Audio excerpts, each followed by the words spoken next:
None down in a cozy little village hugged by rolling hills and whispering forests lived Sam, a dog with a spirit as big as the outdoors. Each morning, with a wagging tail and sparkling eyes, Sam would make his rounds, spreading joy to every doorstep. Now Sam wasn't just any dog. He had a nose for adventure and a heart overflowing with kindness.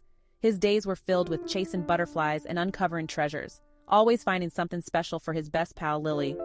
But one crisp autumn day, while on the heels of a crafty squirrel, Sam stumbled upon a trail, old and forgotten.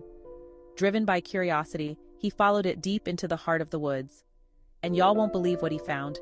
A hidden glade, all lit up by the sun, flowers dancing in the breeze, and right in the middle, a majestic oak tree reaching for the sky. Sam knew, right then and there, this place was magic.